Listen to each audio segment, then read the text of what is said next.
Hey guys, tonight we begin with the brutally hot soot-covered life of a man who quite literally forged the medieval world, the blacksmith.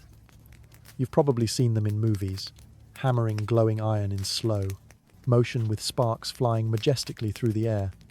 But trust me, being a real medieval blacksmith was nothing like a dramatic training montage. It was dirty, exhausting, blister-inducing work, and in most cases, it absolutely sucked. So, before you get comfortable, take a moment to like the video and subscribe, but only if you genuinely enjoy what I do here. And let me know in the comments where you're tuning in from and what time it is for you. It's always fascinating to see who's joining us from around the world. Now, dim the lights, maybe turn on a fan for that soft background hum, and let's ease into tonight's journey together. You were born into the noble, soot-covered lineage of medieval blacksmiths. No crowns, no land, no fancy titles, just the family forge, anvil-shaped blisters, and the scent of roasted iron baked into your baby blanket. From the moment you can walk without tripping into the fire pit, you're expected to help. By age 6, you're officially your father's apprentice, which is a polite medieval way of saying tiny unpaid assistant with zero rights and permanent soot streaks on your face. Your toys, tongs, your playground, a dirt floor next to a furnace hot enough to cook your eyebrows. While other village kids are chasing chickens and skipping stones, you're learning how not to die next to molten metal. Fun games include guess how hot this is with your hand. Hold the hammer until your arms fall off. And try not to cry when you mess up the nail again. Your father, the blacksmith, is a terrifying muscular man whose entire vocabulary consists of sighs, grunts, and the phrase, "hit it harder." He's got hands like tree bark and a permanent scowl etched from decades of smoke exposure and tax collectors. He teaches you everything. How to shape iron, how to fuel the fire, how to keep your mouth shut when a knight insults your work. You don't ask questions. You just observe, absorb, and obey.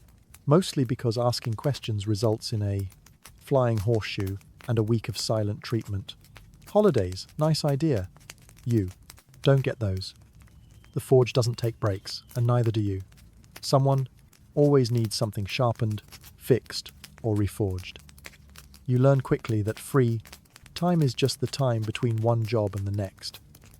And while you're technically learning a trade, what you're really learning is pain tolerance, heat resistance, and how to fall asleep standing up. By the time you're 10, you already smell like iron, swear like a miner, and have arms strong enough to carry water buckets that weigh more than your dog, assuming the dog didn't run away from the noise 2 years ago. This is your life now.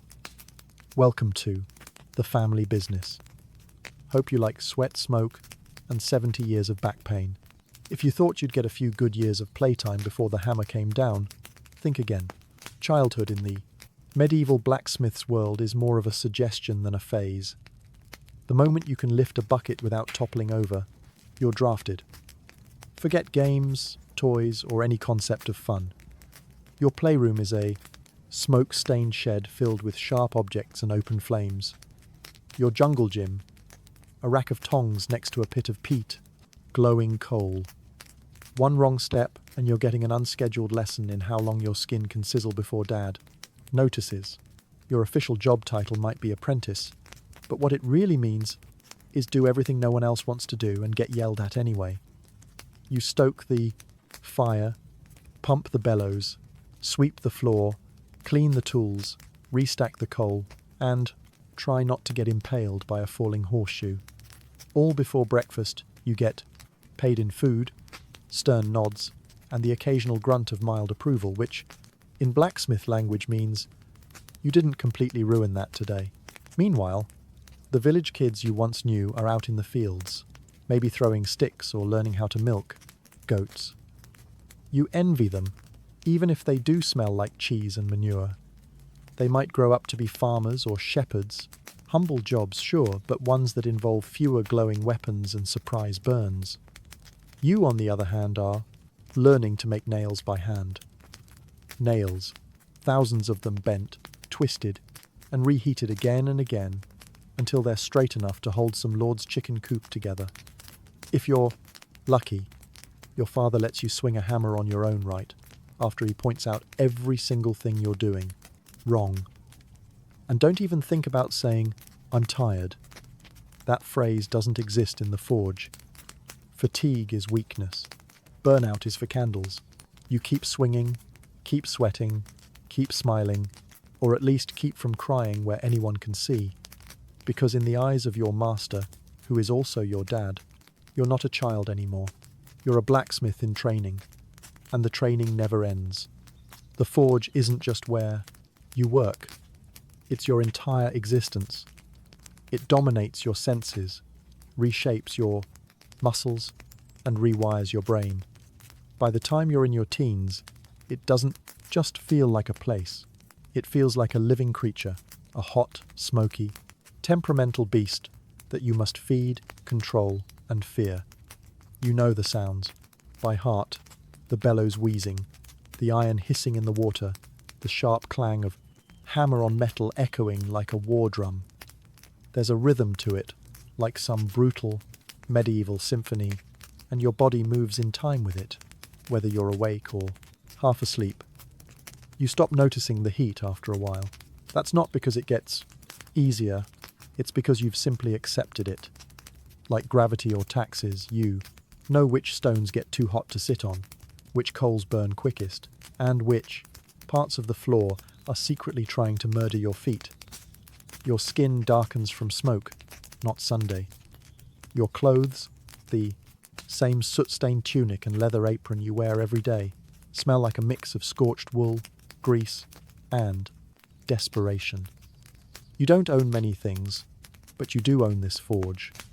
Not on paper, mind you. Your father still technically runs it, but in practice it owns you. You start to forget what silence sounds like. The hiss, the clang, the crackle, it's constant. When the forge does go quiet, it's almost unsettling.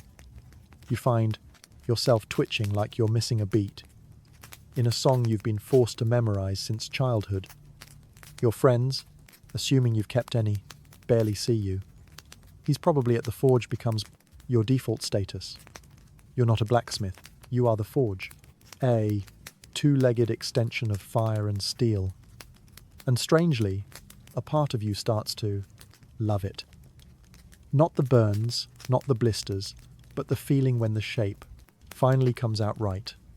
When the horseshoe fits, when the blade gleams, when the metal bends to your will.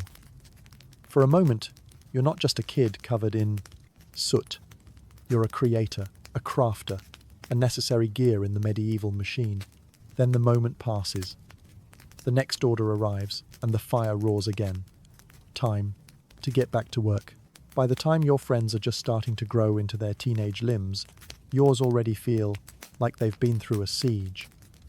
While they're getting taller and stronger, you're getting stooped, scarred, and stiff. Your arms are thick, but not in a heroic knight lifting a sword way.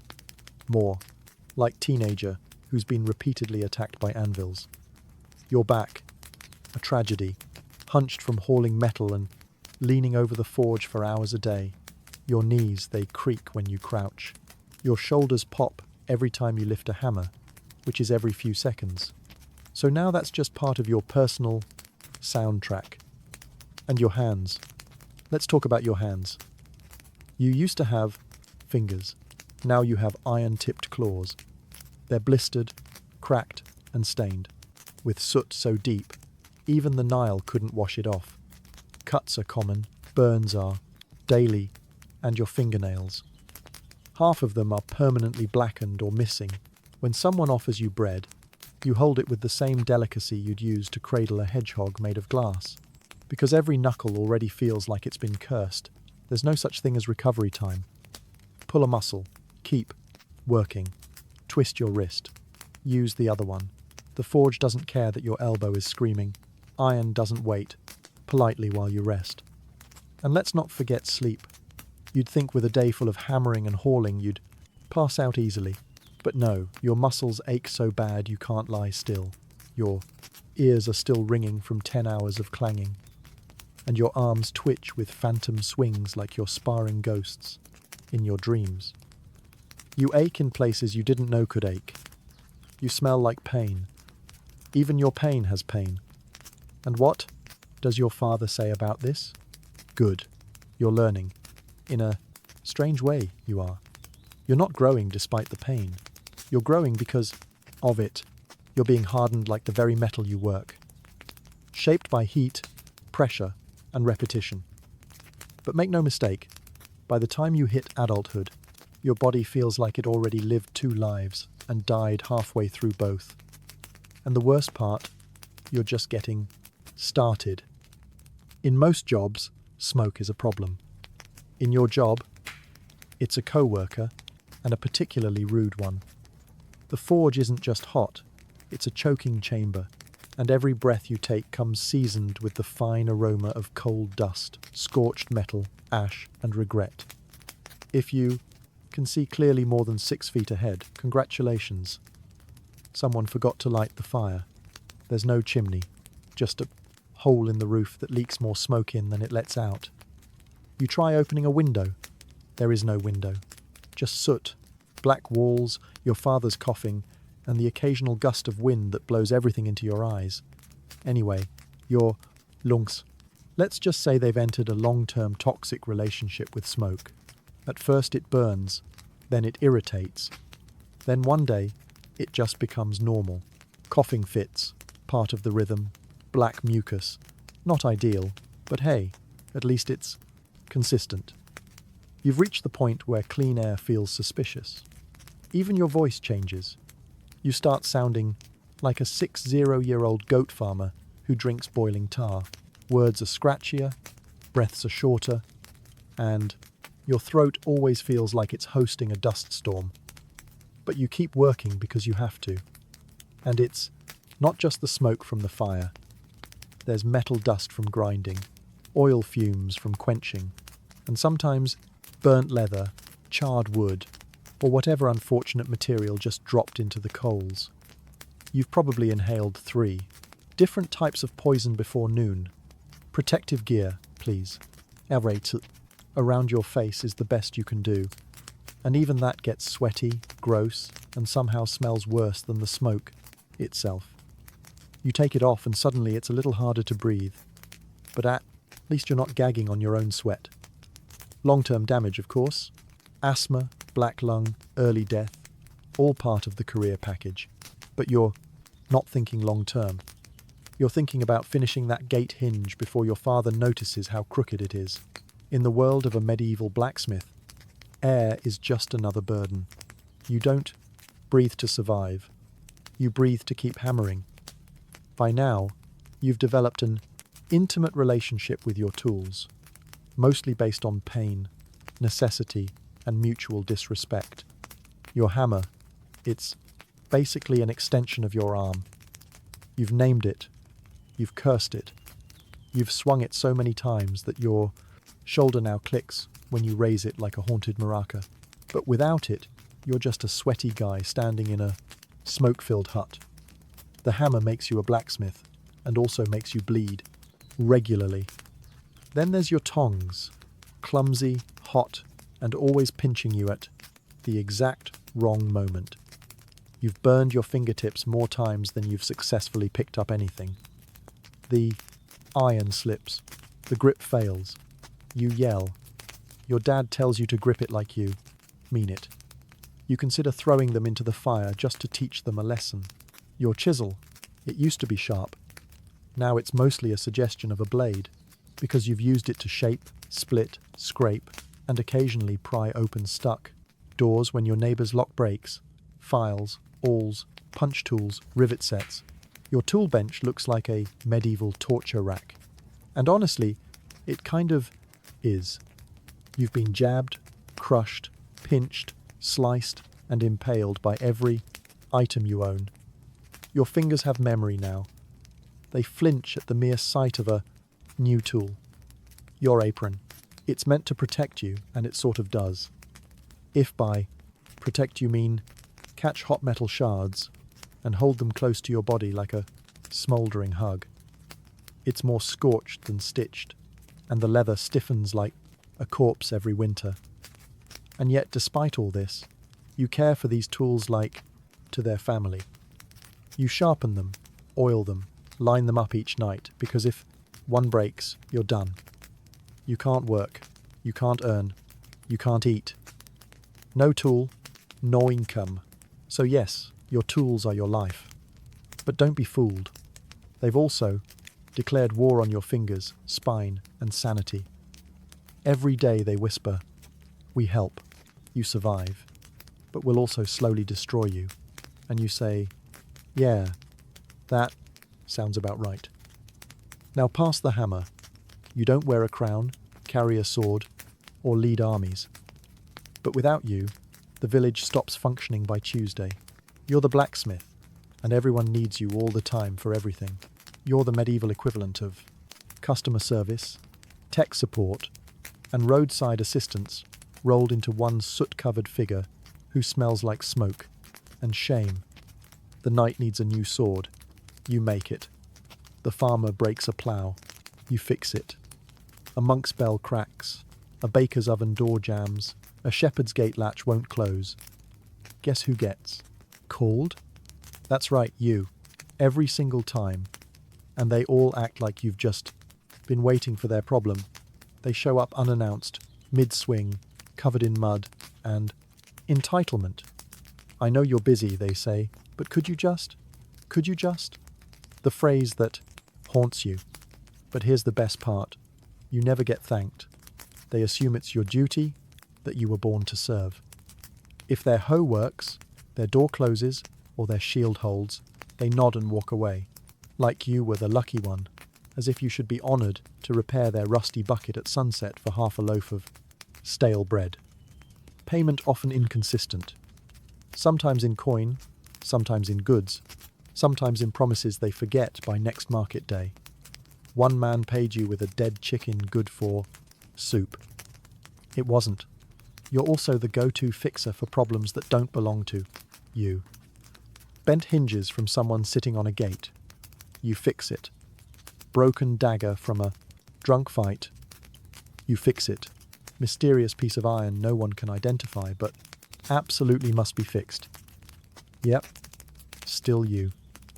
Yet when the village praises anyone, it's the knight, the priest, or the miller with the extra fat goat.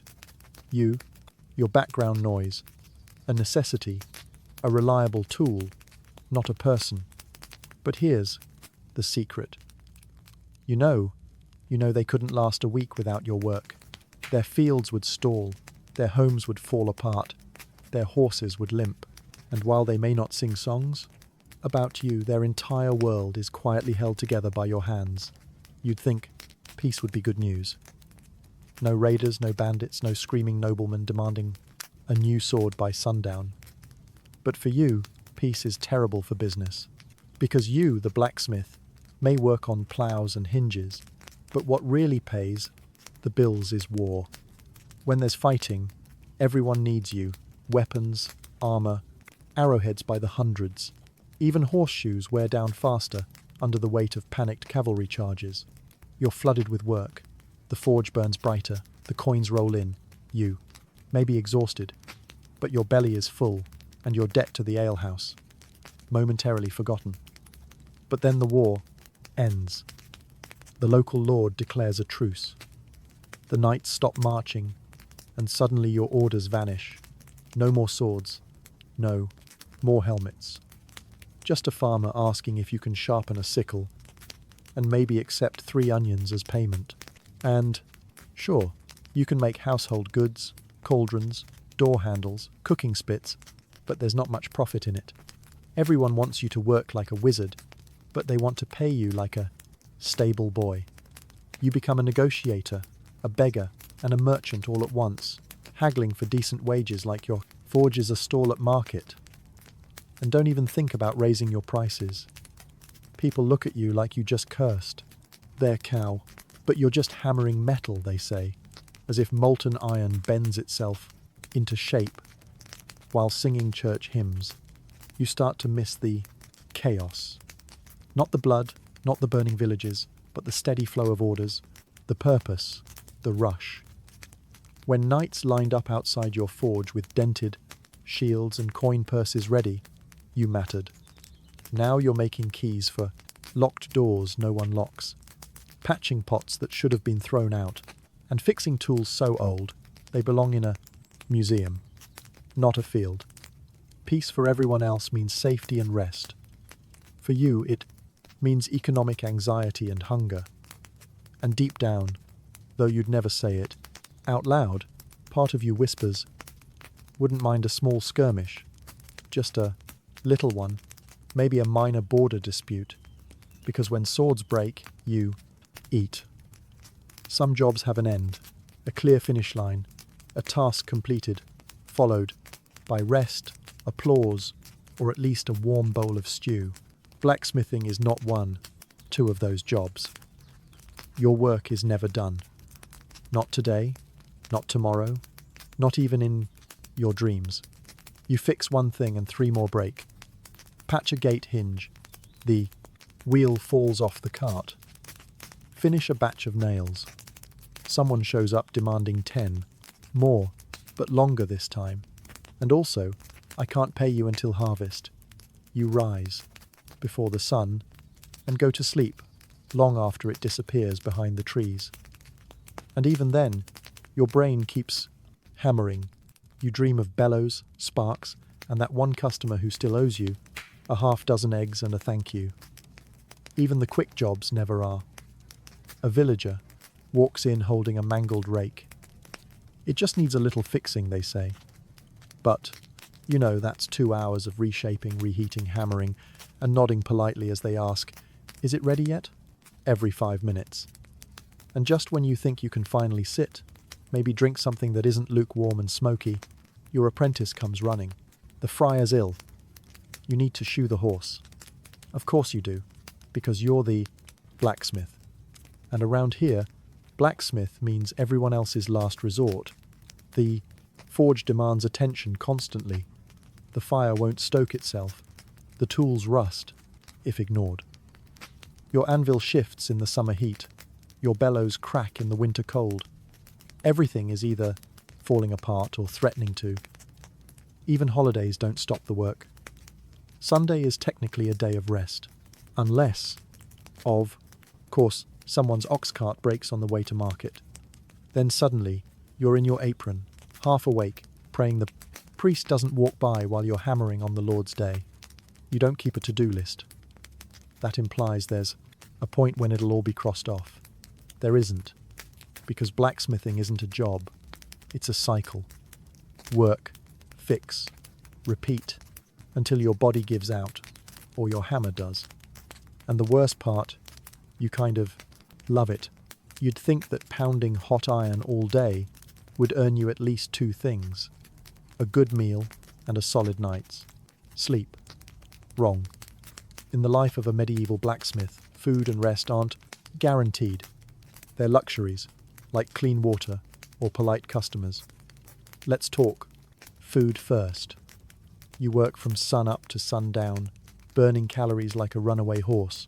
And what do you get? A piece of coarse bread, a bowl of cold pottage that might contain yesterday's turnip, and maybe a bit of salted pork if it's a special day, which it isn't. You eat standing up, one hand still, clutching tongs, the other shielding your food from the forge's ash. Meals are rushed, conversations are grunts. And if someone knocks on the door mid-bite because their latch is stuck, guess what? That stew's going cold. You don't eat to enjoy. You eat to survive. Fuel in, hammer out. Now, let's talk sleep, or the cruel parody of it.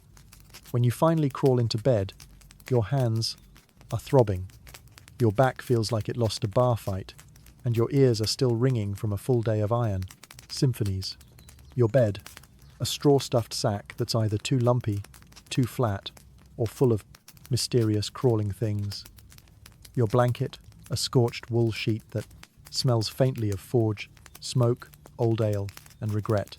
And just as your eyes are closing, Your brain remembers that order you forgot to finish, or that hinge that cracked weird, or the payment you still we haven't received for that wagon wheel 3 weeks ago. Sleep becomes a negotiation. You lie awake, tossing, turning, calculating how long you can delay repairs without someone banging on your door at dawn. And don't forget the midnight surprises. Someone's horse throws a crete, shoe, a storm rips a door off its hinges, or a noble sword urgently needs sharpening before a hunt. Because obviously, you don't need rest. You learn to survive on scraps and snatches, stolen bites, half-naps, and sheer stubbornness. Because in your world, productivity comes before nourishment, deadlines before dozing. Food and sleep aren't breaks from the job, they're intermissions, between hammer swings. You'll eat when you can, sleep when you're allowed, and hope the fire doesn't go out while you're dreaming. There was a time when your hands were soft once, long ago, maybe as a child. Now they're ruined. Your fingers have become tools themselves, stiff, swollen, cracked, and calloused to the point where they barely feel anything except when it hurts. You can't hold a quill. You can barely lace your own boots. But you can grab red-hot tongs with the casual confidence of someone who's been burned so often. Pain has lost its meaning. Every joint in your hands pops when you move. Your knuckles look like they've been mugged by a hammer. Your palms are a map of blisters, old, new, layered like tree rings. Need to figure out what season it is? Just check the blister count. More than 5. It's summer. You've lost fingernails more than once. Some came off clean. Others didn't. You once crushed your thumb so badly it turned black for 2 weeks. You didn't stop working.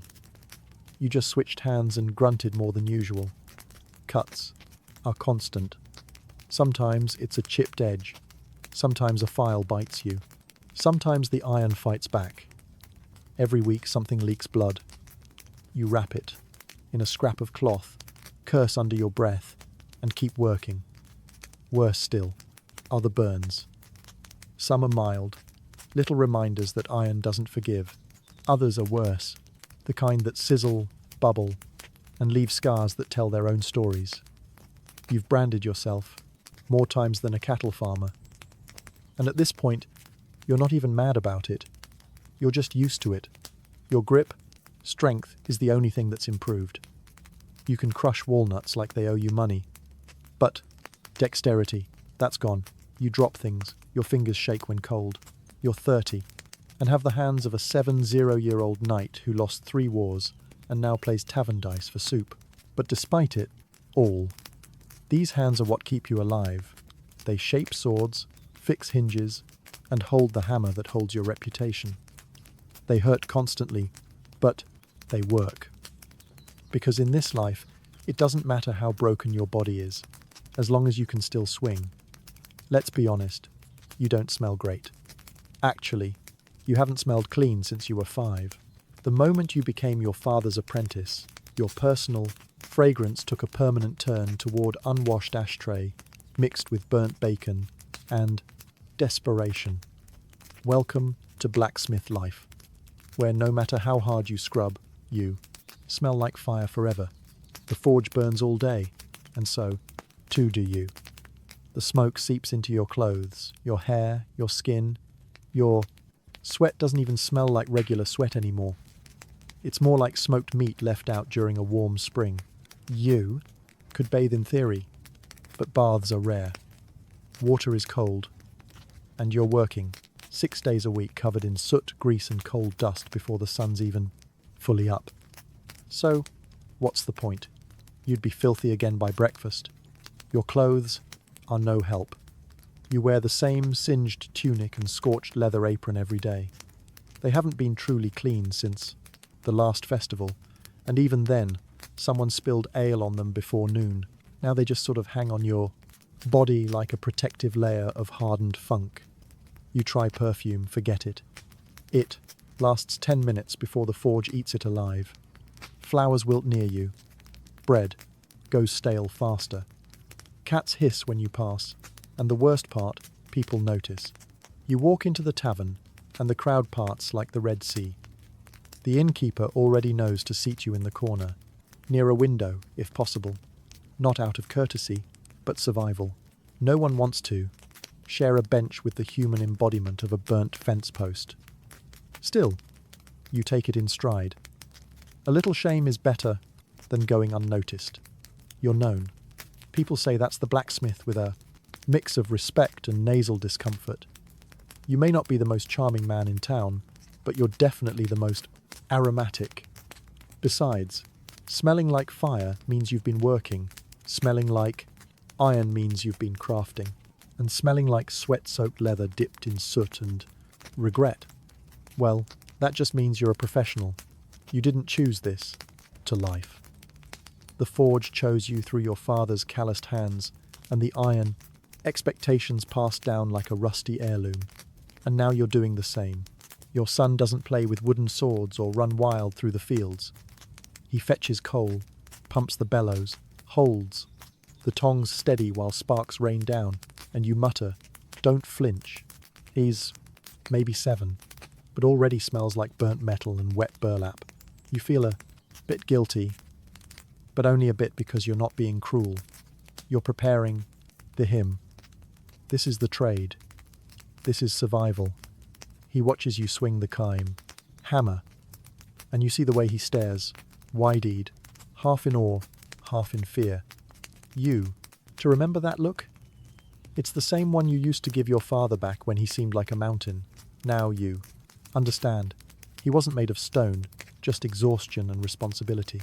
You teach the boy everything. How to gauge heat by color. How to tap, not slam. How to listen to the metal. You shout sometimes more out of habit than anger. Hold it right. That's too cold. Don't cry. It's only a burn. You try to soften things when you can. A story by the fire. A piece of dried fruit when you can afford it. But tenderness doesn't last long in the forge. There's too much work to do. His hands will soon look like yours. His back will ache before his voice cracks. He'll learn to sleep through ringing ears and wake up before sunrise without being told. He'll outgrow his shirt, but not the burn marks.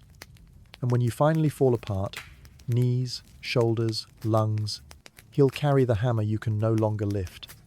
People might say it's unfair that the cycle should end. But this is how it's always been, a lineage of soot, steel, and survival. You're not just passing down a trade, you're passing down a legacy, a forge that never cools. So yes, you raise your son to do it all again. Not because you're cruel, but because someone has to keep the fire going.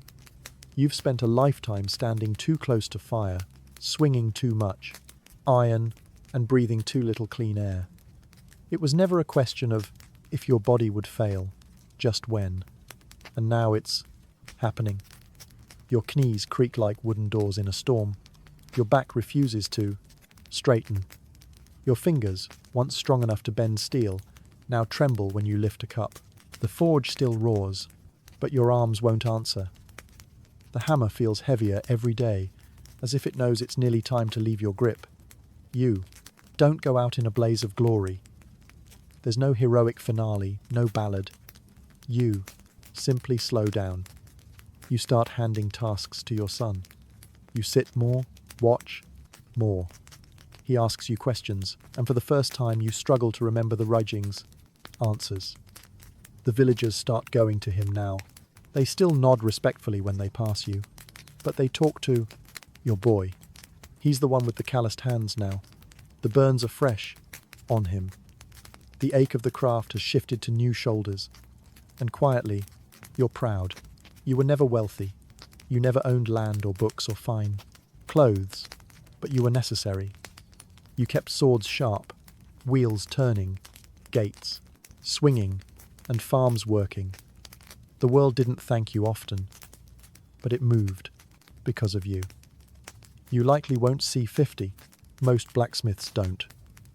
The damage piles up, lungs blackened from years of smoke, joints ground down like iron on stone, heart worn out from constant heat and effort. But when you're gone, your work stays. Nails in church doors, blades at noble hips, horses sure and ready to ride. You leave behind no titles, just tools, scars, and a son with a hammer. And that, in your world, is enough. They may bury you in a simple grave. No gold, no statue, just a name carved in wood and a forge that still burns in your memory. But every clang that echoes through the village long after you're gone, that's the sound of you still, working. You were never a knight. You didn't ride into battle with banners flying or wear polished armor that caught the sunlight, but you made that armor. You didn't farm the land, but you made the plows that carved it. You didn't bake the bread, but you forged the oven doors. You didn't build the castle, but every nail in its beams, every hinge on its gates, they were touched by your fire. You were a blacksmith. And in the medieval world, that meant everything. While nobles argued and kings changed crowns, you stood by your forge day in, day out, shaping the world piece by piece. 1,000 small things, rivets, hooks, braces, buckles, nothing that draws a crowd, everything that holds the world together. Your life was loud, but your legacy is quiet. No one wrote songs about your hammer. No bard praised your tongs. But every working wheel, every unbroken sword, every barn door that swings instead of falling, that was you. People walked past your forge and saw smoke. They smelled sweat and soot and assumed that was all. But inside was a symphony of heat and steel, of creation and endurance. You didn't just forge iron, you forged civilization. One horseshoe, one blade, one nail at a cleese, time.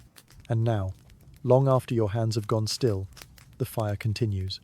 Your son lifts your hammer. Your grandson learns the heat. Your name might fade from memory, but the tools you built carry on, passed from hand to hand, generation to generation. You were never crowned, never honored, never celebrated. But without you, nothing moved. No carts rolled, no armies marched, no homes were secured. You were the foundation beneath the history books, the ember glowing beneath the stories of kings. And that matters more than anyone ever said aloud. Because in a world made of wood, stone, and willpower, you were the fire, the silent spark that turned raw ore into progress. You weren't just part of the world, you kept it turning. Long before alchemy was associated with secretive European laboratories and robed mystics whispering over bubbling flasks, it was something far more sacred and far more ancient. Its true origin lies not in medieval Europe, but in the shimmering heat of ancient Egypt, where transformation wasn't a trick of science, but a divine principle etched into every corner of life and death. The ancient Egyptians had a word for it, chemia, derived from chem, meaning black, land. It referred to the dark, fertile soil left behind by the annual flooding of the Nile. But this wasn't just a poetic nickname for their geography. It held deep spiritual meaning. To the Egyptians, black was the color of potential, of richness, of raw matter waiting to be transformed. And so the land of Egypt itself became a metaphor for the transformative power of nature. This is where the word alchemy, alchemia, would eventually be born. But alchemy in Egypt wasn't just about turning base metals into gold. That obsession came later. For the ancient Egyptians, alchemy was everywhere. It was in the ritual of mummification, where the body of the dead was carefully preserved, transfigured, and prepared for eternity. It was in the temples where priests blended oils, herbs, and minerals into sacred elixir. It was in the stars, in the soil, in the very act of cooking bread and brewing beer. Transformation, they believed, was the language of the gods. In fact, Egyptian alchemy was never purely physical. It was spiritual at its core. To change something outwardly, you first had to understand it inwardly. This idea would echo through the centuries in alchemical texts from all cultures. Some legends say that these early Egyptian alchemists were guided by a divine figure. Tebus-headed god of wisdom, magic, and the moon. According to lore, Th revealed the secrets of creation, transformation, and the soul's journey beyond death. These secrets, it was said, were written on a mystical object known as the Emerald Tablet. But before we get to that, we have to recognize one truth. Alchemy began not as a quest for gold, but as a sacred science of life. In Egypt, it was the fire that gave rise to all others, and everything that came after, from Persia to Paris, would trace its roots back to this ancient, fertile land. If ancient Egypt was the birthplace of alchemy, then Th was its divine midwife. In Egyptian mythology, Th wasn't just a god. He was the god of knowledge, magic, writing, time, and the very laws of the universe. With the head of an ibis and a moon disk above him, Thoth stood for equilibrium. And in a world obsessed with order and transformation, he was the sacred scribe of all hidden truths. According to myth, Chemi, he embodied it. The Egyptians believed he had authored thousands of books filled with divine wisdom. Most of these were never meant for mortal eyes, but one fragment of his knowledge would change history. The mysterious Emerald Tablet, whispers of the Emerald Tablet, have echoed through time, like a riddle carved into the bones of civilization, said to be inscribed in green crystal or emerald stone. The tablet was a short poetic text, barely a dozen lines long.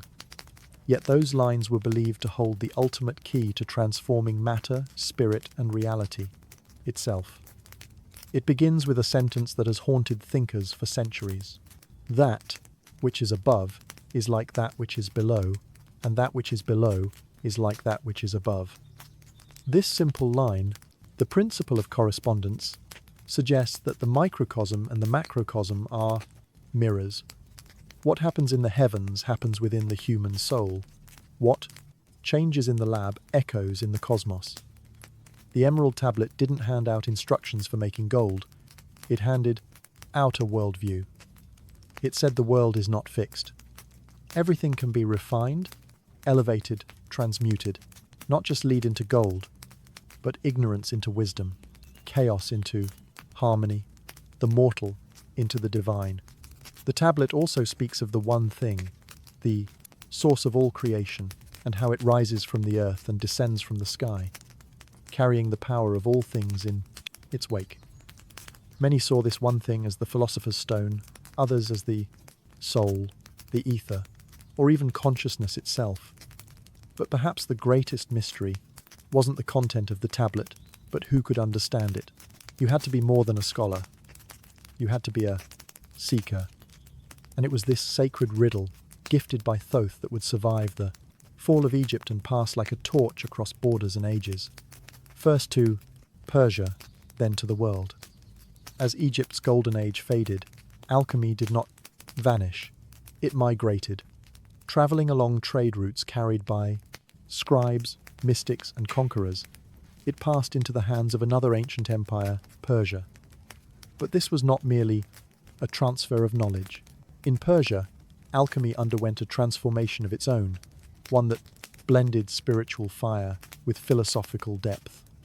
The backbone of Persian alchemical thought was deeply shaped by Zoroastrianism, one of the world's oldest monotheistic religions.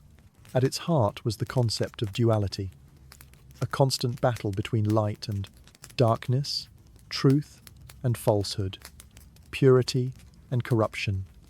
Fire, the purest of all elements in Zoroastrian belief, wasn't just a symbol. It was sacred. It burned in temples representing divine wisdom, and that fire would light the crucibles of early Persian alchemists. But while spiritual ideas burned bright, it was a Greek-Egyptian mystic named Zosimos of Panopolis who gave alchemy its first real voice, one that still echoes today. Living in Roman Egypt around the 3rd or 4th century CE, Zemos was no ordinary philosopher. His writings fused technical descriptions of furnaces, stills, and elixir with strange visionary journeys. In his most famous dream, he sees himself dismembered, burned, and transformed in an alchemical furnace. But rather than horror, this vision is divine. It's the symbolic death of the self, the purification of the soul. Zemos didn't think alchemy was just about changing metals. He believed the alchemist must themselves be transformed. Just as base matter must be broken down before becoming gold, the alchemist had to suffer, purify, and transcend. In his words, alchemy was a mystery of spirit and matter alike. He introduced the idea of spiritual alchemy, a concept far ahead of his time.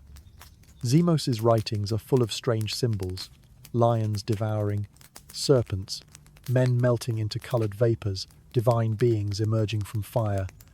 These weren't chemical notes, they were metaphors for the soul's journey toward perfection. Zosimos was also one of the first to stress that true knowledge couldn't be bought or memorized. It had to be earned. The path of the alchemist was a path of discipline, suffering, and revelation. His influence would ripple across centuries and continents, and though many of his texts were lost or misunderstood, one thing was clear. Alchemy was no longer just a proto-science. It had become a sacred philosophy. As the embers of ancient knowledge flickered across the remnants of Egypt, Greece, and Persia, a new empire rose, and with it, a golden age of wisdom. Under the banner of Islam, from the 8th to the 13th century, a vast intellectual renaissance began. While Europe descended into the Dark Ages, cities like Baghdad, Cairo, and Cordoba became sanctuaries for philosophy, mathematics, astronomy, and alchemy. At the heart of this revival stood a man whose name would become legend. Jabir ibn Hayyan, known in the Roman West as GBA. More than a chemist, more than a philosopher, Jabir was a fusion of both. Often called the father of chemistry, his contributions to alchemy were so profound that they laid the foundation for modern science itself. Working in the courts of the Abbasid Caliphate in the 8th century, Jabir approached alchemy not as mysticism but as a structured, testable discipline. He introduced laboratory methods still recognizable today: distillation, crystallization, sublimation. He invented new instruments, refined acids, and wrote over 100 texts, blending philosophy with chemical experimentation. But he didn't abandon the spiritual roots of the craft. Far from it. Jabir believed that everything in the universe was composed of combinations of 4 elements: earth, air, fire, and water, and infused with spiritual qualities. His system added a complex blend of numerology, astrology, and symbolism. In his view, every transformation in the material world mirrored a deeper transformation in the soul. Jabir also introduced the idea of balance or manism as the key to alchemy. Just as the body must be balanced to remain healthy, so must metals be balanced to attain perfection. Gold was not simply a metal, it was matter in perfect equilibrium. And if balance could be achieved through careful processes, then even the basest metal could be elevated. His influence didn't stay within Islamic borders. Over time, Jabir's texts were translated into Latin and circulated throughout medieval Europe, igniting a wave of Western alchemists who would build upon his teachings, often without even realizing they were standing on the shoulders of a Persian genius. Through Jabir ibn Hayyan, alchemy took its most decisive step forward. It was no longer just sacred symbolism. It was a method, a system, a science. And yet, it remained what it had always been, a map to transformation, both material and divine. As the Islamic world preserved and expanded the knowledge of the ancients, Europe remained cloaked in superstition and spiritual rigidity. But knowledge has a way of travelling, especially when it's too powerful to be contained. Slowly, piece by piece, alchemy made its way westward, smuggled through language, ink, and conquest. The bridge between East and West was built in places like Alexandria, once home to the Great Library, and later Toledo and Cordoba in Islamic Spain or Al-Andalus. Here, Christian, Jewish, and core Muslim scholars worked side by side in rare moments of intellectual harmony. Translators toiled over Arabic manuscripts, decoding the works of Jabir, Zeuximos, and Aristotle, breathing forgotten ideas back into Europe. By the 12th century, Europe was starving for knowledge. The rediscovery of these ancient texts, especially on alchemy, was nothing short of a cultural detonation. But what arrived wasn't the practical science of chemistry alone. It was alchemy in its fullest form, a fusion of spirit, matter, and fin felist, meaning. Monasteries began hiding strange manuscripts behind sacred scripture. Monks experimented with metals not just to purify them, but to purify themselves. And in hidden chambers and candle-lit studies, European minds began to obsess over one idea: transmutation. The notion that base metals could become gold, and that the human soul could do the same. One of the most influential texts to reach Europe was the Turba Philosophorum, or Assembly of the Philosophers, a mysterious dialogue among ancient sages discussing the secrets of nature. Then came the Picatrix, a massive Arabic grimoire filled with astrological and alchemical symbolism. These works didn't just pass on recipes. They carried worldviews, and those worldviews planted seeds in curious minds.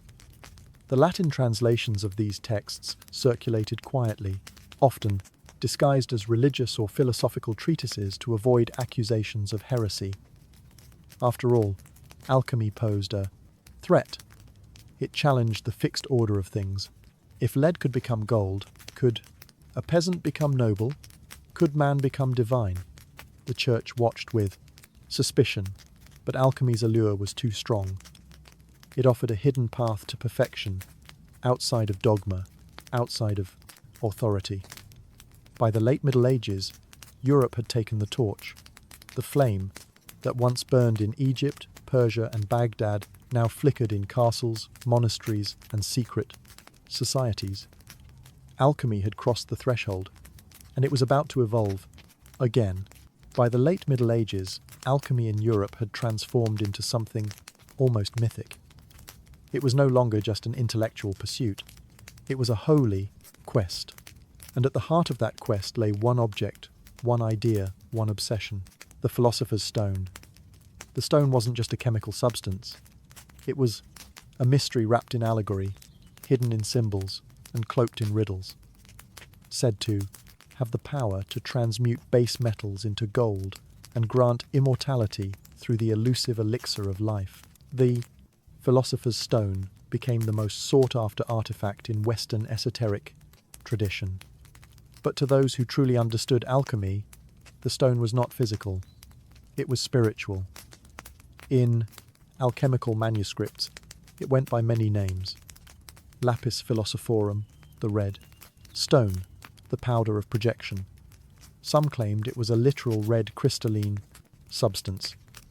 Others insisted it was a metaphor for spiritual awakening, but all agreed it was the key to ultimate transformation.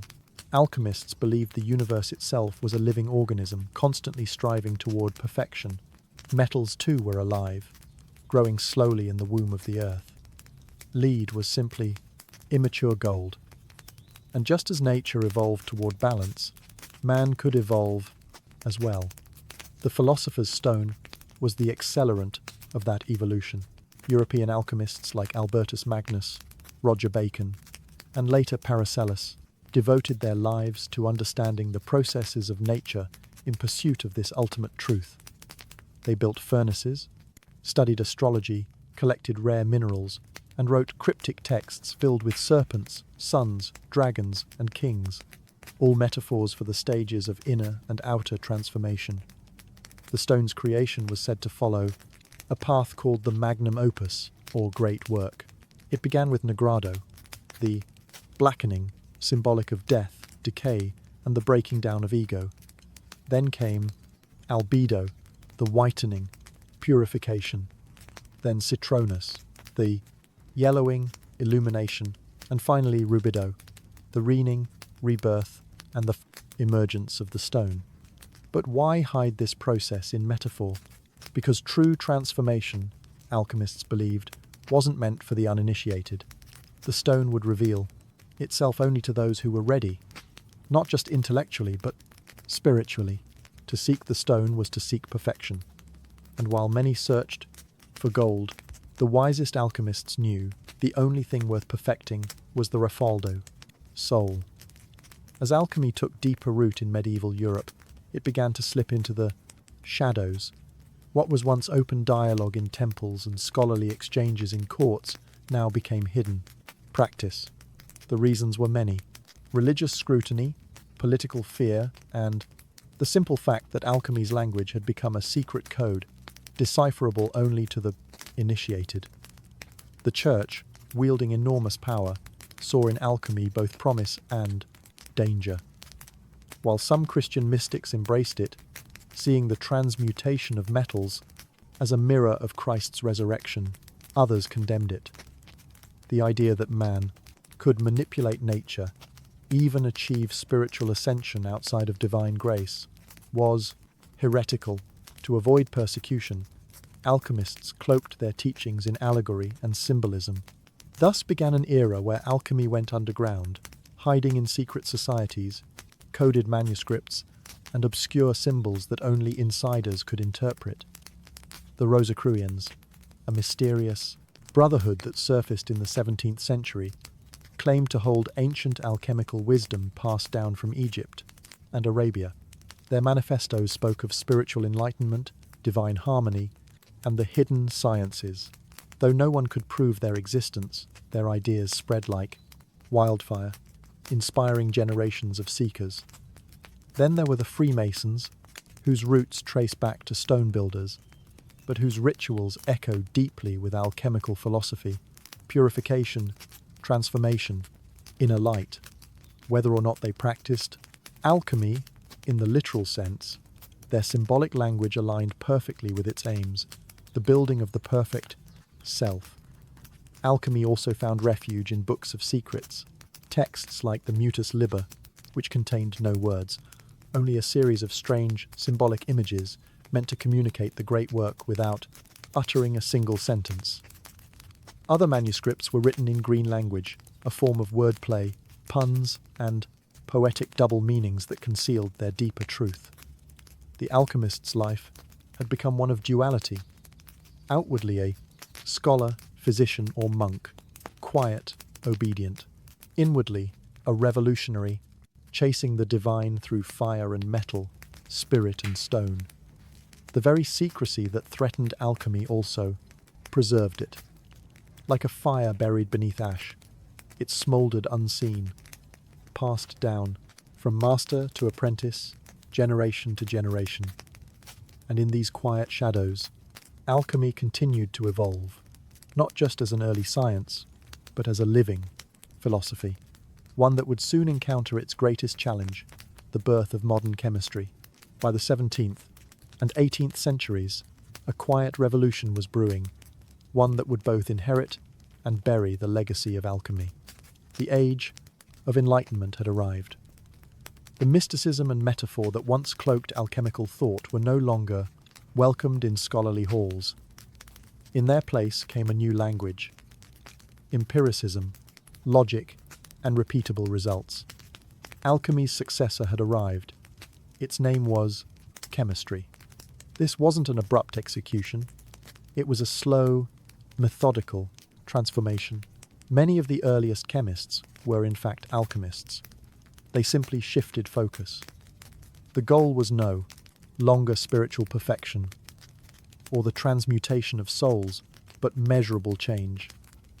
No more dragons and black suns, just beers, balances, and precise documentation. One of the final nails in the coffin came with Robert Boyle, often called the father of modern chemistry. In his 1661 book, The Skeptical Chemist, Boyle argued that matter was made up of atoms and that chemical reactions could be explained without mystical forces. He didn't mock alchemy, but he stripped it of its esoteric language. Boyle believed in the alchemist's power to transform, but insisted it must be explained through natural laws, not allegory.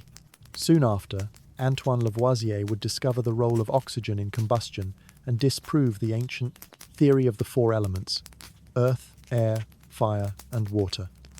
The periodic table would follow.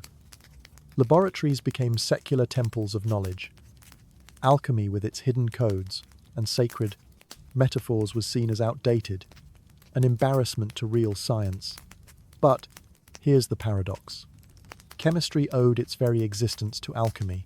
The tools, the techniques, the curiosity, it all came from the furnace of that ancient craft. Alchemy had walked so that chemistry could run. Still, the world was changing. Industrialization demanded results, not riddles. Governments funded laboratories, not lodges. The philosopher's stone was replaced by the microscope, the Olympic by the Bunsen burner. What was once sacred had become material. Yet not all was lost.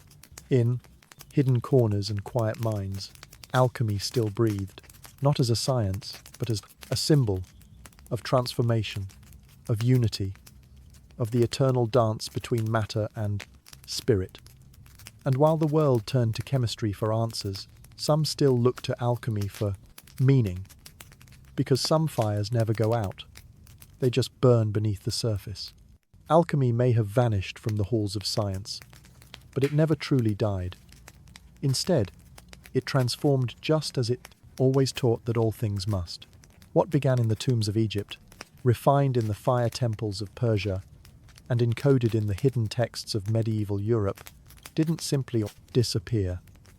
It evolved, splintering into chemistry, psychology, medicine, and even modern spirituality. Its outward form was shed, but its inner, the message endured. In the 20th century, a new kind of alchemist emerged, not with a furnace, but with a notebook and a mind full of dreams. Carl Jung, the Swiss psychologist, rediscovered the hidden wisdom of alchemy and gave it new life. He argued that the ancient alchemists weren't just transforming metals, they were unconsciously mapping the human psyche. The blackening negrado was depression, the whitening albedo was insight, the rening rubo was the birth of a unified self.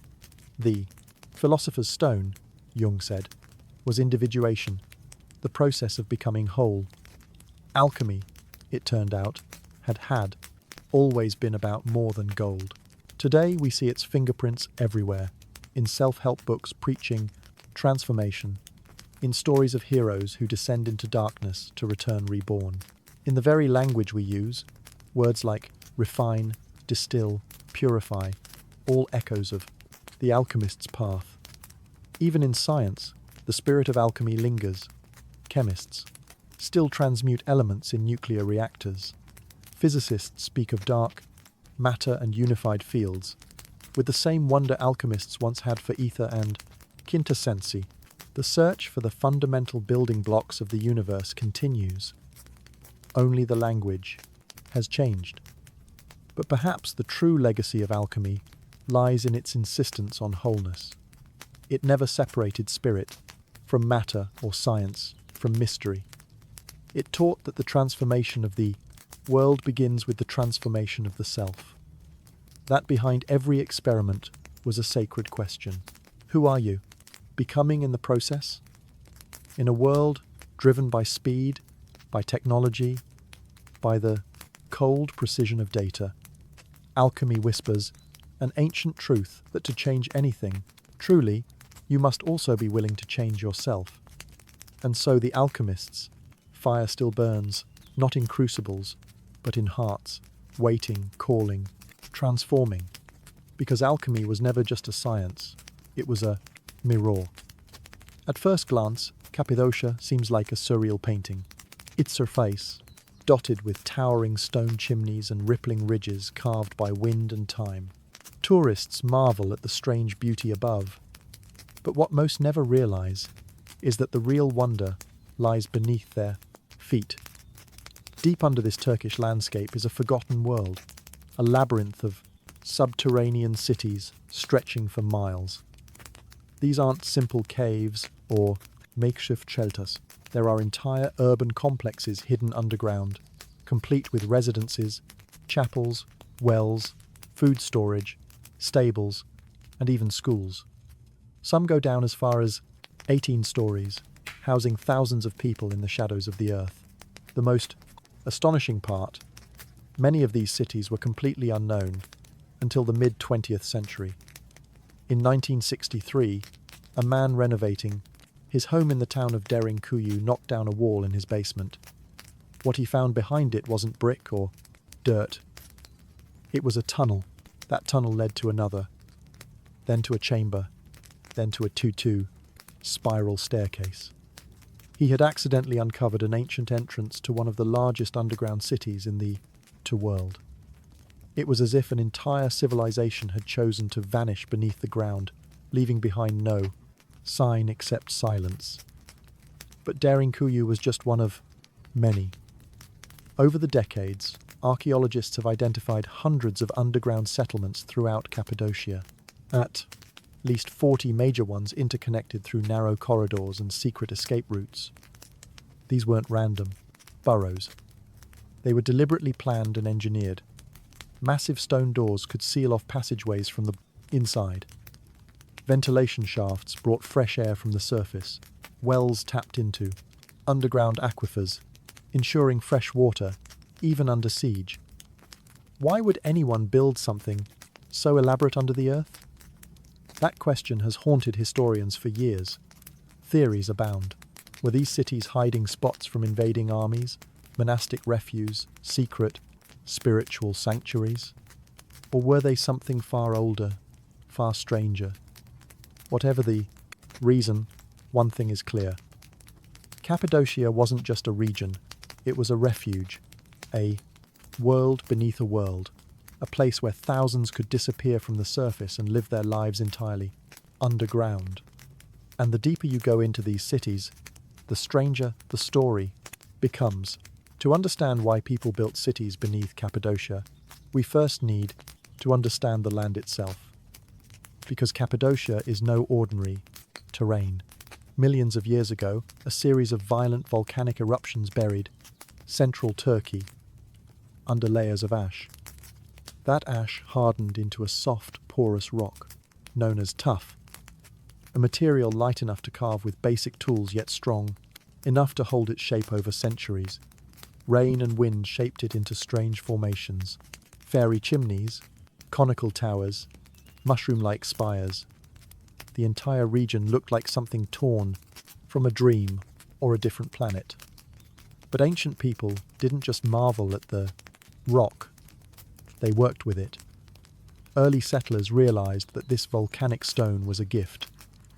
They could carve out homes, chapels, storage rooms, even entire complexes without lumber or bricks. And unlike surface dwellings, these stone chambers stayed cool in the 70 scorching summers and warm during freezing winters. Above ground, they carved churches into cliff faces. But below ground, that's where the real magic happened. It likely began with simple caves, small hideaways to store food, to escape heat, or to shelter from storms.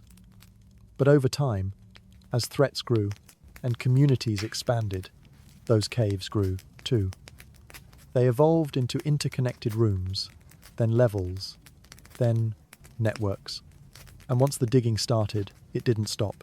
Entire societies vanished beneath the soil, carving deeper and deeper, not randomly, but with intention.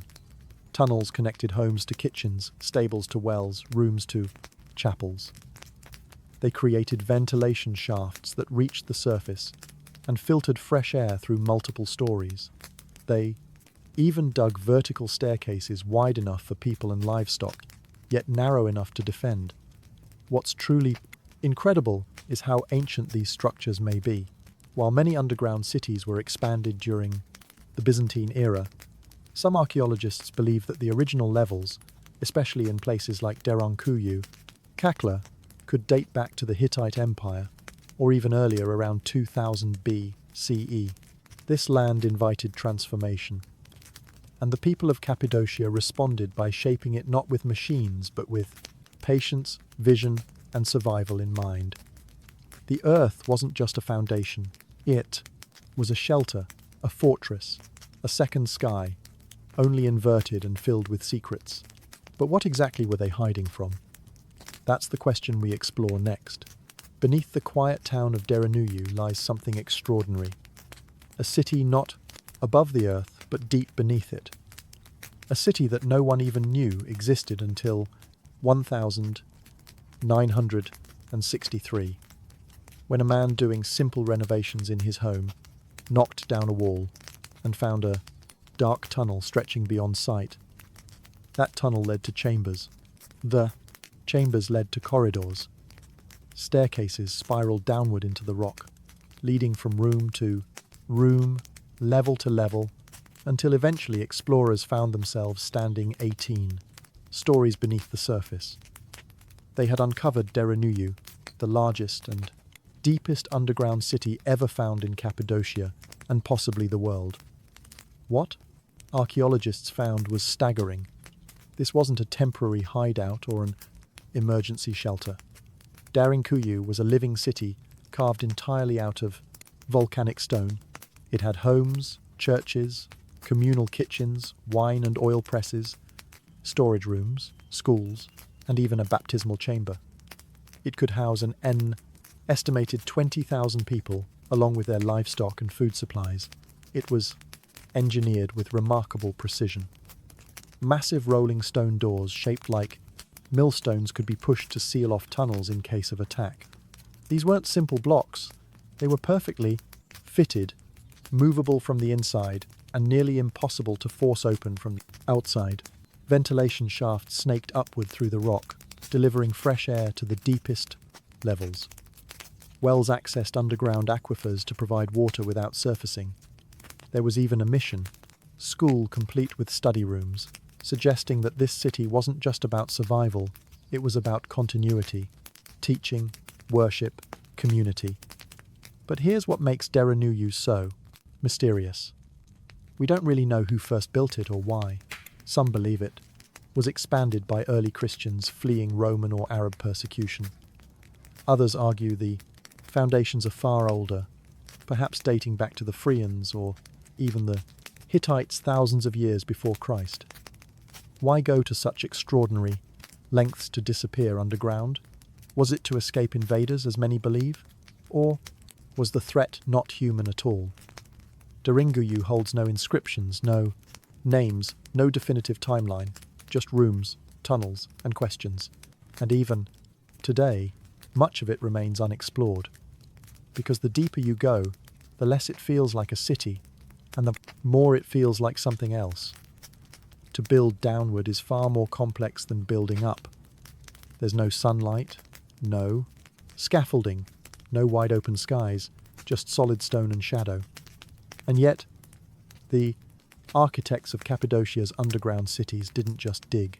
They designed with remarkable intelligence and precision, creating spaces that could support thousands of lives for months, maybe even years at a time. These cities weren't chaotic tunnels burrowed in panic. They were carefully planned systems layered like an onion, each level with a distinct purpose. Living quarters were closer to the surface, allowing quicker access to the outside when danger passed. Deeper levels housed kitchens, workshops, food, storage, and livestock pens, strategically placed to reduce the risk of contamination or fire spreading through the city.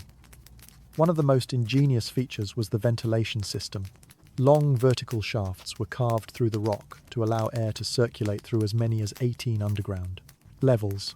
Some shafts were over 50 meters deep, yet so well placed that fresh air could reach even the lowest chambers without fans, without electricity, just gravity and brilliant design. Water was another key to survival.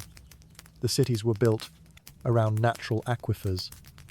Wells could be accessed from within, ensuring that even in a siege, residents wouldn't need to emerge for water. In some cities, the well shafts were sealed off from the surface entirely to prevent poisoning by attackers. There were communication tunnels too, some leading to smaller satellite chambers, others connecting to nearby underground cities. In times of danger, messages or people could be moved through the earth itself, and the defense mechanisms were both simple and effective. Narrow corridors that forced invaders to approach single file, trapdoors that could be dropped, hidden escape routes leading into valleys or riverbeds. Most famously, the rolling stone doors, massive round slabs that could be rolled into place to seal off a passage in seconds. From the outside, they looked like part of the wall. From the inside, they were a last line of defense. Every decision, every design pointed to one truth. These cities were built for survival, not for days, not for weeks, but for long-term habitation under extreme threat, which raises the question, what kind of danger required this level of preparation? And was it ever truly gone? For centuries, scholars have asked the same haunting question. Who were the people of Cappadocia hiding from? What kind of threat drove entire populations to dig into the earth? Not just for shelter, but to live? The most common theory points to invaders. Central Anatolia was a crossroads of empires. From the Assyrians to the Persians, from the Romans to the Byzantines, the region was constantly under threat. Later, Arab raids during the early Islamic period would push Christian communities to seek refuge underground. Daring Kuyu and Kar, Makla may have become sanctuaries during these waves of violence, allowing people to disappear into the rock and wait for danger to pass. But there's a problem. The depth, complexity, and sheer scale of these underground cities suggest they weren't built in a rush. This wasn't a desperate act. It was a long-term plan requiring generations of digging, engineering, and refinement. Some of the deepest chambers appear to predate Christianity entirely. So, who built the first layers? Some historians trace the earliest tunnels back to the Hittite Empire nearly 4,000 years ago. Others suggest the Phrygians may have expanded them. But beyond these educated guesses, the record grows silent. There are no inscriptions, no carvings, no direct evidence telling us who first vanished beneath the surface or what they were running from. That's where the theories begin. Some believe these cities were built not to escape other people, but something else. Natural disasters, solar events, even ancient warfare that may have scarred the skies and poisoned the land. More fringe theories go deeper, suggesting that the cities were built to hide from beings not of this world. The kind of being spoken of in myths across cultures, sky gods, watchers, destroyers. The idea is tempting. If you look at the level of secrecy, the air, shafts disguised from view, the escape routes, the stone doors, it almost feels like the builders were trying to disappear completely, as if whatever they feared didn't just attack it, hunted. While these ideas remain speculative, they reflect a central mystery. No matter how many layers archaeologists uncover, the core question remains unanswered. Who were they hiding from? And did it work? Because sometimes the deeper you dig, the darker the truth becomes. Imagine living not just a day, but months, maybe even years, entirely underground. No sunlight, no open skies, just stone, walls, flickering oil lamps, and the ever-present hush of life beneath the earth. This was reality for thousands in Cappadocia during times of threat. But what did daily life actually look like inside these vast underground cities? Despite the darkness, these spaces weren't lifeless. They were alive with routine, carefully structured for communal survival. Families lived in multi-room compartments. Kitchens were located on lower levels to manage smoke more efficiently, and food was cooked in clay ovens, the scent of baked bread, likely mixed with the damp smell of stone and livestock. There were churches and chapels carved with crosses and altars, some even containing intricate fresco. People didn't just survive here. They prayed, worshipped, and practiced rituals. There were communal areas for meetings, schooling rooms for children, and long corridors that echoed with voices and footsteps. Lighting came from oil lamps, dozens of them scattered along the passageways. Smoke was channeled through cleverly designed shafts that doubled as ventilation. Yet, life here wasn't easy. Fresh air was limited, darkness was constant, and silence, when it fell, was absolute. Water was drawn from deep wells tunneled into aquifers. Grain was stored in sealed chambers to prevent spoilage. Wine presses and olive oil vats have been found carved into the rock, suggesting that even underground, life had flavor and ritual. The cities were built for the long haul. They weren't a last resort. They were a prepared reality. Livestock, sheep, goats, chickens were kept in dedicated pens, usually near the entrance levels for easier management and ventilation. Their presence served a dual purpose, food and warmth. Despite the confined spaces, the reefers and builders understood the psychology of survival. Rooms were laid out in ways that gave families privacy, while shared spaces created a sense of community. Life underground wasn't just about hiding. It was about preserving a way of life, a culture, and a people. It's a humbling thought. While wars raged above, entire civilizations continued below, hidden in silence. People married, taught their children, mourned their dead, all within stone chambers, lit by fire. To live underground was not to live in fear. It was to live with intention. Cappadocia's underground cities weren't isolated pockets of refuge. They were part of something much bigger. Beneath the valleys and hills of this volcanic region lies a vast network of tunnels, chambers, and hidden passageways that seem to connect multiple cities together. Daringuyu, Kaklu, Oskak, and others may not have just been separate settlements, but pieces of a unified subterranean civilization. Some of these tunnels stretch for kilom, weaving beneath the countryside like veins under skin. Narrow, winding, and often no wider than a man's shoulders. They were likely used for secret movement, escape routes, or even transporting messages and supplies from one underground complex to another. During Kuyu and Kakla, two of the largest cities are believed to be linked by such a tunnel, nearly 9 kilometers long. That's not just impressive engineering. It's evidence of coordinated planning on a scale rarely seen in ancient architecture. If true, it means multiple cities could support one another in times of siege or crisis, functioning almost like an underground federation. But these tunnels weren't just for utility, they were also defensive. Built with multiple bottlenecks, blind turns, and choke points, they forced any pursuer to enter one at a time, making them easy to trap or ambush. Many tunnels were rigged with trapdoors and stone corks that could be rolled into place to block intruders. Still, the full extent of these networks remains unknown. New passageways are still being discovered. In 2014, an even larger underground complex was accidentally uncovered beneath Nevshire, possibly dwarfing even Daringuyu. Archaeologists believe it could contain dozens of levels, aqueducts, places of worship, and countless more tunnels yet to be mapped. What were these tunnels truly for? Were they simple escape routes, or the infrastructure of a society built to live without ever being seen? The more we uncover, the more we realize Cappadocia's underground isn't just a collection of homes and halls. It's a system planned, connected, hidden beneath our feet for thousands of years. And maybe, just maybe, there's still more waiting to be discovered.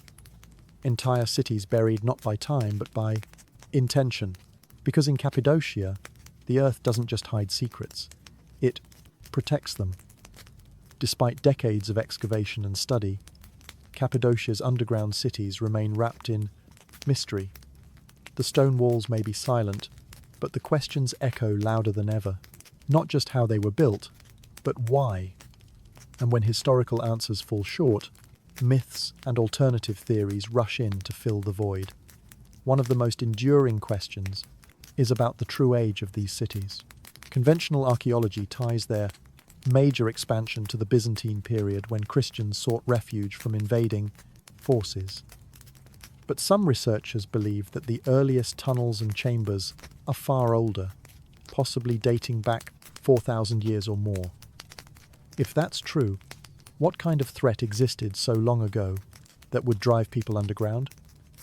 Enter the theories. Some suggest these.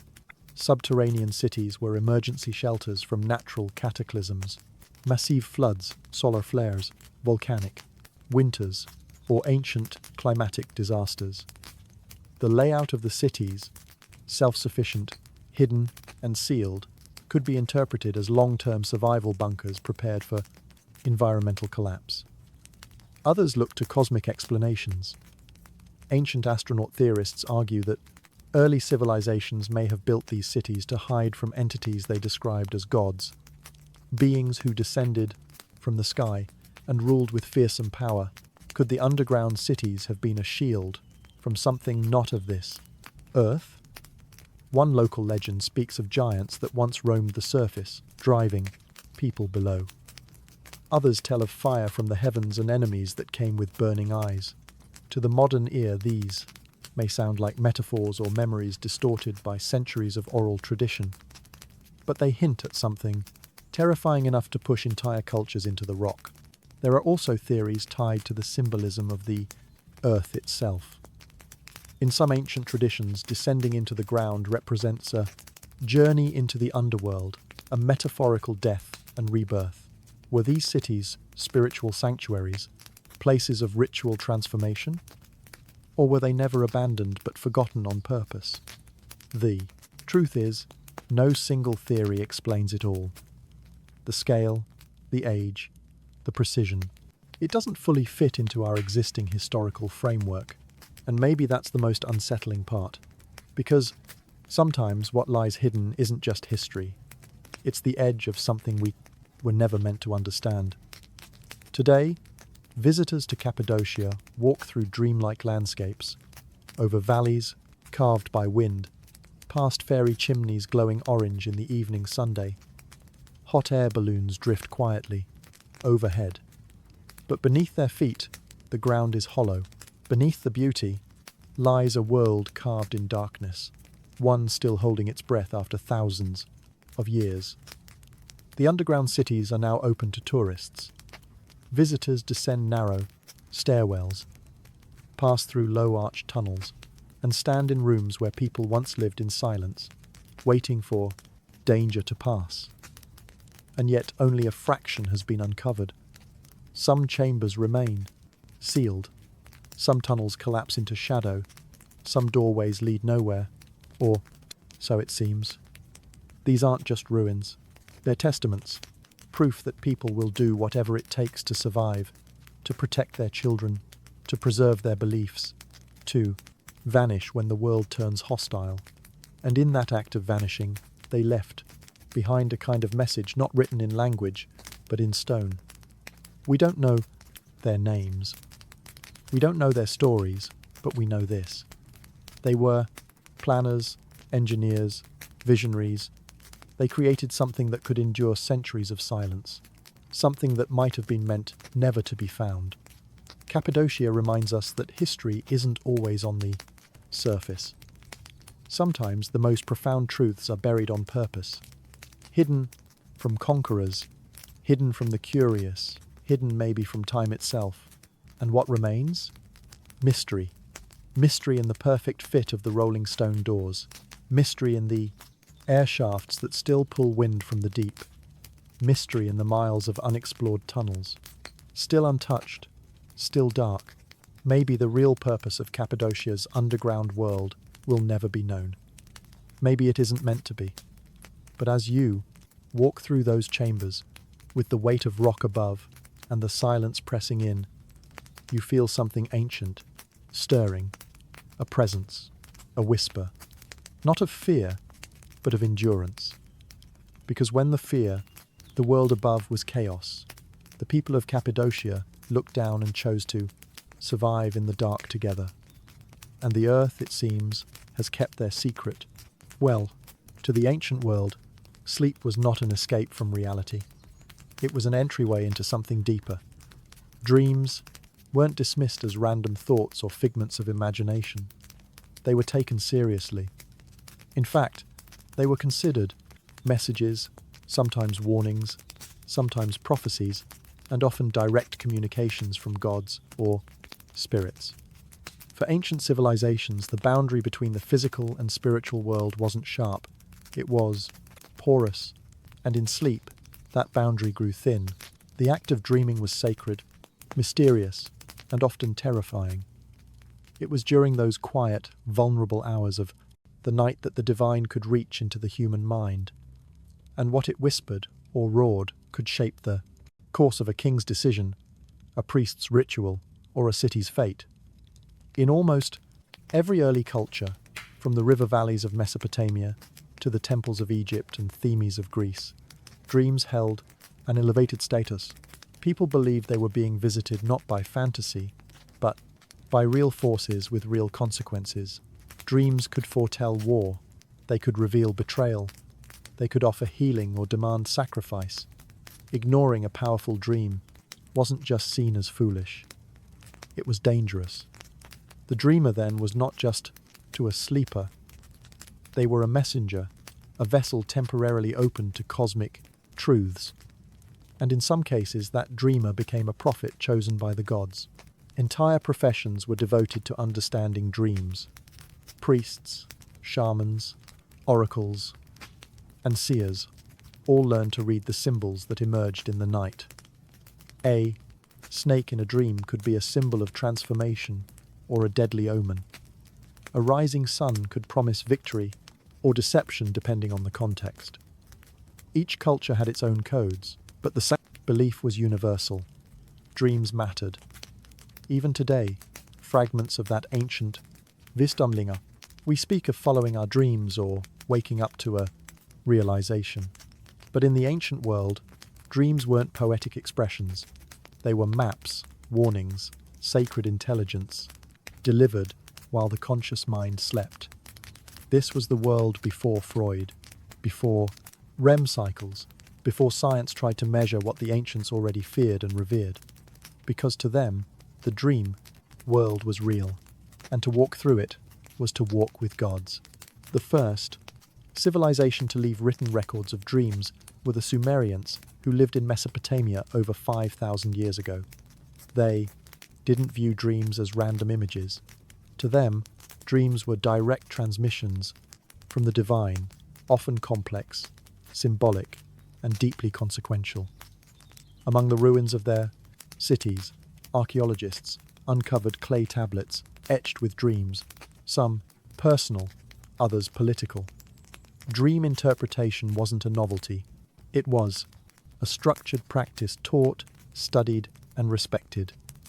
Sumerian kings had court dream interpreters, men trained to decipher the messages of the gods and whose interpretations could influence the fate of entire cities.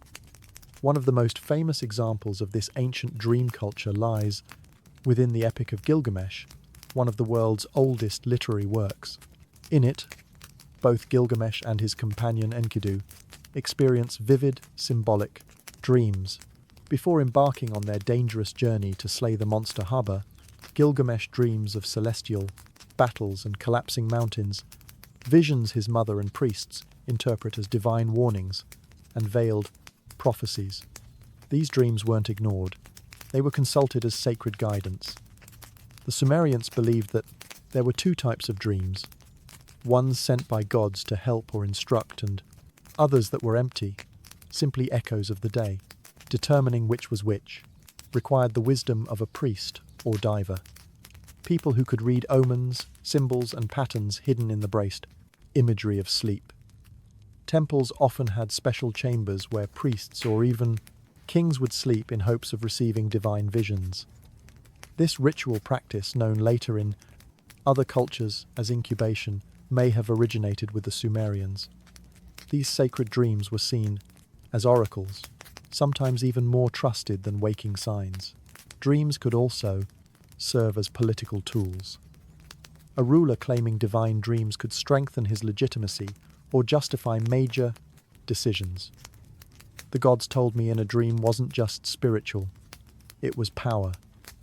In the Sumerian worldview, The universe was alive with meaning, and dreams were its language. Every image, whether a storm, a lion, or a falling star, carried cosmic significance. And in a land where gods walked among men, to dream was to listen. To ignore those dreams was to risk the wrath of the heavens themselves. To the ancient Egyptians, dreams were not just messages, they were portals, pathways to the gods, glimpses into the afterlife, and sometimes instructions for the living. In a culture obsessed with eternity, sleep wasn't merely a time of rest, it was a rehearsal for death, and dreams were communications from the realm beyond. Egyptian texts show that dreams were considered both deeply personal and powerfully prophetic. Like the Sumerians, Egyptians categorized dreams into two kinds: truth dreams, sent by the gods or spirits to guide, heal, or warn, and false dreams which were misleading or born of bodily imbalance. Temples dedicated to gods like Serapis and Thoth were known to practice dream incubation. Worshippers would sleep within temple walls, hoping to receive divine dreams. These temple dreams were often recorded, interpreted by priests, and even carved into stone. In some cases, a person might receive not just visions but healing through dreams. One of the most fascinating artifacts is the Ramside Dream Book, dating to around 1300 BCE. This papyrus scroll is essentially a catalogue of dream symbols and their meanings. It lists over 100 dreams, each paired with an interpretation.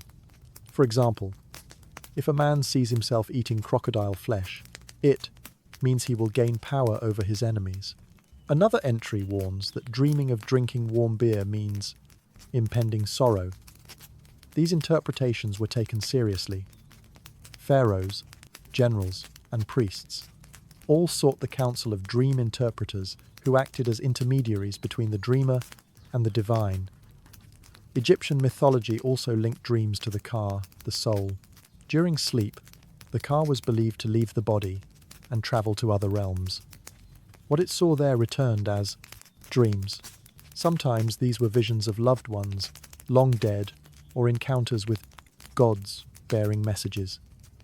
Occasionally, dreams were considered visits from malevolent spirits, and protective spells were recited to keep such forces at bay.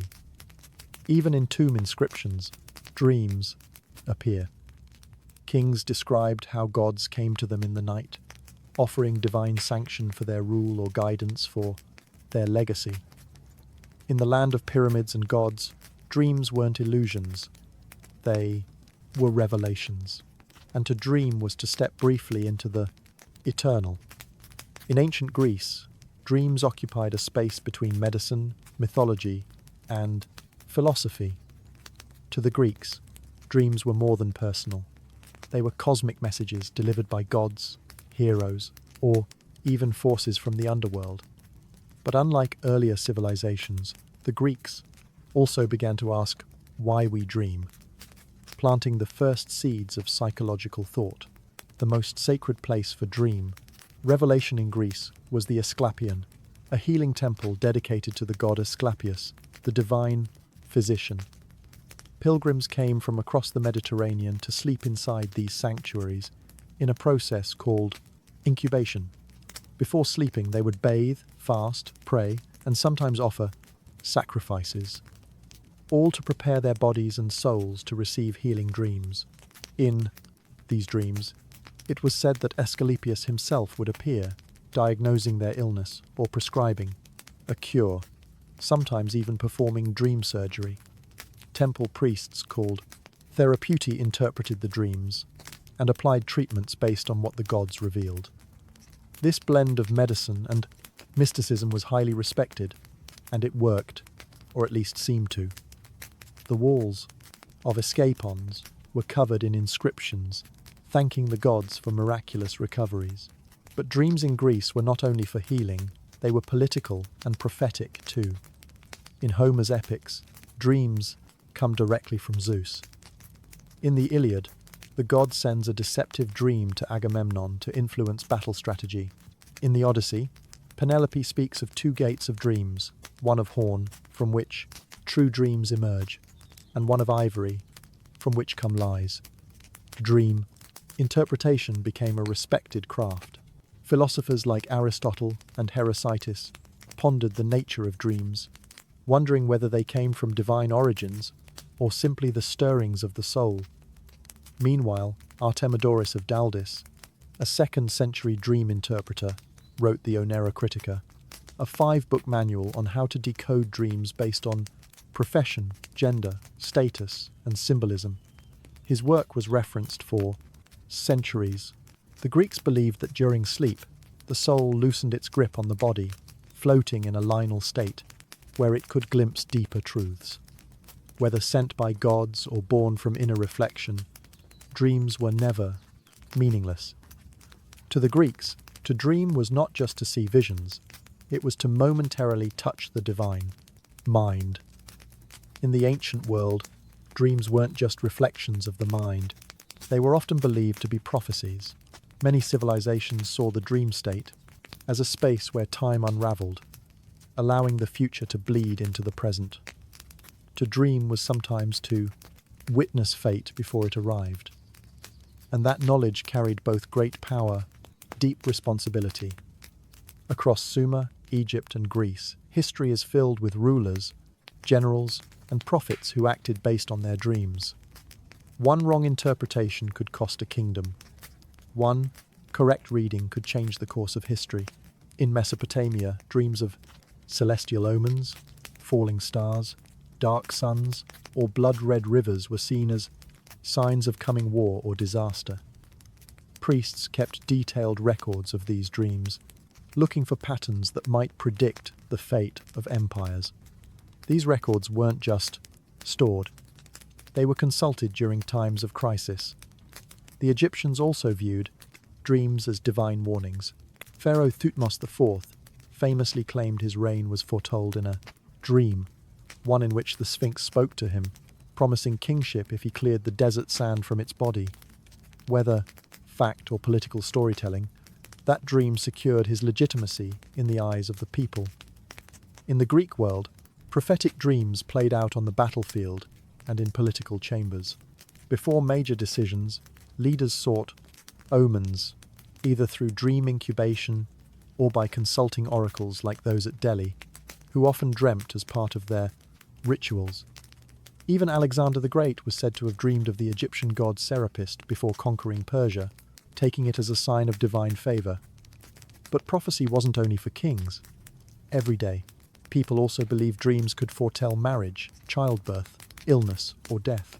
Artemidorus's Onera Critica included thousands of such interpretations.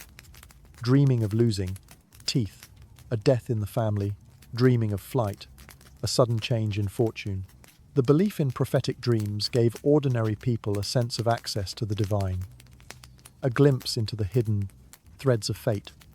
But it also created anxiety. What if you missed a warning? What if you misunderstood? In a world where gods whispered in dreams, sleeping wasn't just a private act, it was a conversation with destiny. In the ancient world, healing didn't always come from herbs or blades. It often came from dreams. Sacred healing sanctuaries known as dream temples existed across many ancient cultures. Here, the sick didn't just seek medicine. They sought divine intervention. And the treatment began not with potions but with sleep. The most famous of these were the Asclepians in ancient Greece, dedicated to Asclepius, the god of healing. But this wasn't a Greek invention alone. Earlier civilizations in Egypt and Mesopotamia also believed that dreams could reveal cures or offer spiritual purification. These temples weren't places to escape illness. They were places to encounter the source of healing, often through a divine dream. The process was called incubation. A pilgrim would purify their body through fasting, bathing, or ritual, sacrifice before lying down in a sacred chamber, usually at night. The goal was simple but profound: to dream with intent, to open the self to divine contact. In these dreams, gods or spirits would appear, offering advice, cures, or even performing dream surgeries. Some dreamed of snakes coiling around their bodies, sacred symbols of Asclepius. Others saw themselves bathed in light or touched by divine hands. When they awoke, temple priests, trained dream interpreters, would listen, translate, and prescribe actions based on the dream. Sometimes it meant drinking a special brew, walking a certain path, or offering thanks with a sacrifice. In some cases, the dream itself was considered the healing. These temples weren't isolated or fringe. Thousands of people visited them. Inscriptions etched into temple walls speak of miraculous recoveries, blindness cured, fevers broken, pain lifted. Whether the healings were physical, psychosmatic, or spiritual, the power of belief and the dream was undeniable. Dream healing crossed cultures. In Egypt, people visited temples of Serapis or Imhotep, seeking similar nighttime revelations. In Mesopotamia, temples to Gula, the goddess of medicine, offered spaces for dream divination and ritual sleep. What united all these practices was a shared belief. The body and soul were connected, and the soul spoke most times clearly in dreams. Healing wasn't just about the flesh, it was about harmony between the human and the divine. In these sanctuaries of silence, dreams weren't just seen as stories, they were medicine. In the ancient world, the realm of dreams was not only a place of prophecy or healing, it was also a space where the dead could speak.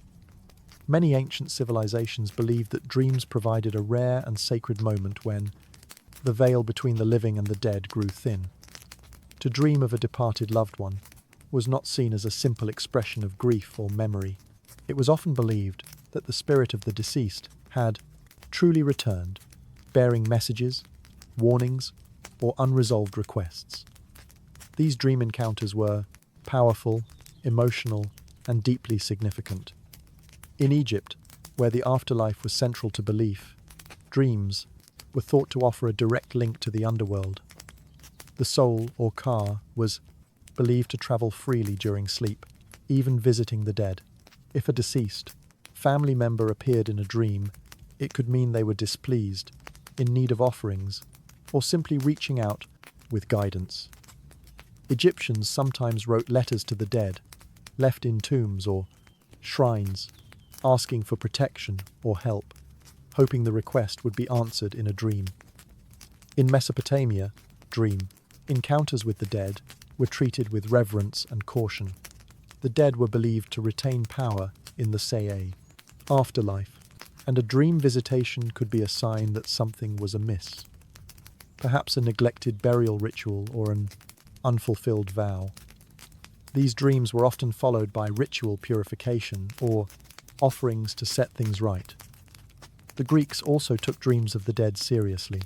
In Homer's Odyssey, Odysseus descends into the underworld and speaks with the spirits of the fallen, a vision that mirrors what many believed could happen during sleep. The philosopher Heraclitus once said, "The waking have one world in common, but the sleeping turn aside each into a world of his own." That private world was where the dead could slip through, even beyond Europe and the Middle East. Many cultures held similar views, that the dead were not entirely gone, and that dreams were their language. When the voice of a lost parent or child spoke in the night, it wasn't poetic. It was real. To the ancients, sleep was not a place to forget. It was where the past could still reach out and sometimes ask to be remembered. To ancient civilizations, dreams weren't just messages. They were puzzles rich with symbols, strange creatures, impossible events, and celestial signs. Dreams were believed to carry coded language from the divine. Interpreting them wasn't easy. It required training, intuition, and often ritual. In Mesopotamia, Egypt, and Greece, professional dream interpreters operated almost like priests or shamans. They studied vast collections of dream records, memorized symbol meanings, and knew how to distinguish between a true dream and a meaningless one. Their interpretations could influence public policy, medicine, and even warfare. Across cultures, certain dream symbols appeared again and again, and they were rarely literal. A snake might mean danger in one dream, transformation in another. Seeing fire could be a warning of destruction or purification. Flying might symbolize the soul breaking free of earthly burdens, or a longing to escape something in waking life. In Egypt, dream books outlined hundreds of these symbols. Dreaming of drowning might signal an emotional storm to come. Seeing oneself blind could foretell a spiritual awakening or a painful truth hidden in plain sight. These were not guesses. They were part of a vast ancient language of symbols refined over generations. In Greece, Artemidorus of Daldis compiled the Uneritica, a 5-volume manual of dream analysis. He emphasized that dream interpretation wasn't universal. Context mattered. A farmer dreaming of a flood meant something very different than a sailor dreaming the same. The Oneirocritica is one of the earliest known texts to suggest that personal experience shapes dream, meaning a remarkably modern idea for the 2nd century. Dream interpretation was also tied to divination. Dreams were seen as one thread in a web of omen signs and sacred messages. Dreamers might consult oracles, draw lots, or perform ritual offerings to clarify what they had seen. Some even kept dream journals inscribed on papyrus or clay, not just for personal insight, but to share with their community. For ancient people, symbols weren't just subconscious images. They were keys, part of a divine language whispered in sleep. And understanding that language meant unlocking the will of the gods, the forces of fate, and the secrets of the soul. To the ancients, a dream wasn't just a story. It was a message in code sent from the stars. Today, we often treat dreams as fleeting fragments, strange images, quickly forgotten after we wake, or at best material for therapists and artists.